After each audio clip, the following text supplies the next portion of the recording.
Hello everyone, welcome back in this video voice note video. So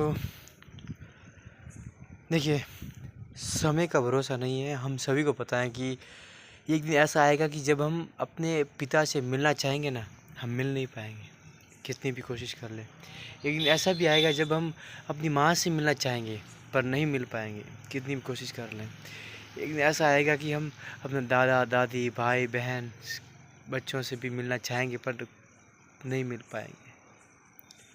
या तो वो चले जाएंगे या फिर हम चले जाएंगे।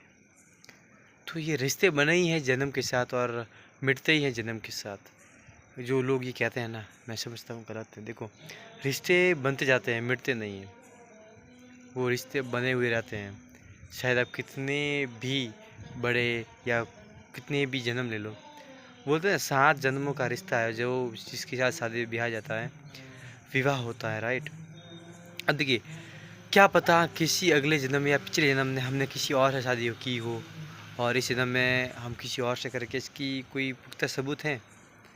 लोग कहते हैं कि 7 जन्मों का बंधन है, वो 7 जन्मों तक हम वापस आपस में पति और पत्नी बनेंगे, माँ और बाप बनेंगे, या फिर भाई और बहन बनेंगे, हैं, माँ और बेटा बनेंगे, पिता और बेटा बनेंगे। ये सब हम मानते हैं, है ना, 7 जन्मों के लिए।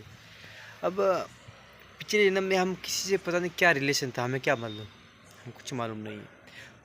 तो बात यह है कि रिश्ते बनते तो हैं जन्म के साथ, मेरे ख्याल से मिटते नहीं हैं जन्म के साथ। वो ऐसे ही बरकरार रहते हैं फॉर द 7 बर्थ, राइट, 7 जन्मों तक। मैं यूँ कहूँ कि ये एक तरीके से आपके लिए कांटेक्ट हैं। लोगों का कांटेक्ट आप ऐड तो कर लेते हैं, और ऐड करते करते करते करते करते करते कितनी ही जन्म ले लो आप ऐड करते रहेंगे और उस पर कॉन्टैक्ट ऐड होते रहेंगे। और जिसके बाद जितने कॉन्टैक्ट्स रहेंगे वो उतना ही खुश नसीब और हैप्पी रहेगा। हाँ, वो बात अलग है कि हम उन कॉन्टैक्ट कितना यूज कर पाएंगे या कितना यूटिलाइज कर पाएंगे। पर हाँ, कॉन्टेंट और कॉन्टैक्ट जितना जिसके पास होगा उतना ही हैप्पी रहेगा, अगर वो इनर वो पीस को मानता है तो। नहीं तो जिसके पास जितना कांटेक्ट है और जितना कांटेक्ट है, दोनों ही अनहैप्पी आज के दिनों में, अगर हम देखने जाए कहीं पर तो। सो आज की जो मेरी बात शायद आपको समझ में थोड़ी थोड़ी आई हो, या फिर समझने के लिए थोड़ा फोकस, या यूँ कहूँ कि थोड़ा डीपली एनालिसिस चाहिए अपने आप की, तो ये आप समझ पाओगे। आई डोंट नो कि आप समझ रहे हैं कि नहीं। अगर आप समझ रहे हैं तो बात अच्छी, नहीं समझ रहे तो कोई बात नहीं, समझने की कोशिश कीजिए। अगर नहीं करना चाहते तो कोई बात ही मत कीजिए, मुझे समझ में आ रही है वही बहुत है, राइट। और तो क्या ही कहें, आज हम गए थे हमारी लिखमाराम जी महाराज, उनकी पुण्यतिथि 274 बर्थडे था। हम वहाँ पे गए थे मंदिर, और वहाँ पर भजन जागरण था, वो अटेंड किया। उसके चलते आज थोड़ा लेट हो गया, और उसी जगह से आकर मैं वीडियो बना रहा हूँ। बहुत अच्छा रहा, अच्छे से भजन सुने, जागरण में अपने आप को रखा, अपनी सोच को अटैच करने की कोशिश करी, कुछ नया कुछ सीखने की कोशिश करी।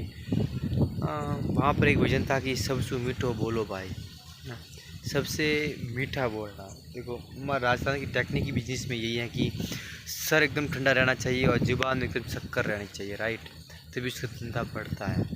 विनम्रता जिसके पास जितनी है, देखिए हवा में कितनी विनम्रता होगी, है ना, हवा में कितनी विनम्रता होगी।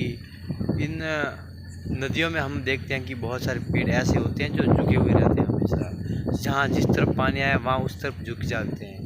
पर नदियों में ही कुछ ऐसे वृक्ष भी मिल जाते हैं जो कभी झुकते ही नहीं है सारे, उनका एटीट्यूड कुछ अलग ही होता है ना। तो वो नदी के साथ, यूँ कहो कि पानी के साथ ही उखड़ कर चले जाते हैं जड़ों समेत। आपको बात समझ में आ रही होगी कि विनम्रता कितनी ज़रूरी है हमारे लिए, हमारे आपसे, या यूँ कहूँ कि हमारे लिए किसी और के लिए, हमारे लिए ही किसी और को कितनी ज़रूरी है ना। सो what I want to say with you that I already shared. Yes, now time come, that is, hey, सो हम आपके हैं कौन, हम आपके चित्र गहलोत 360 हार्ड चैलेंज के अंदर आज ही हमारा 203 या 204, I don't know, because I ನಾನು ಮರ್ತು ಬಿಟ್ಟನು ಹೇಳಿಲ್ಲ तो ಈಗ नेक्स्ट वीडियो में देखते हैं। आप कमेंट में बताना कि ये वीडियो कौन सा है, ठीक है। सो मिलते हैं नेक्स्ट वीडियो के अंदर, तब तक के लिए स्टे कनेक्टेड, जय हिंद, टाटा, बाय बाय।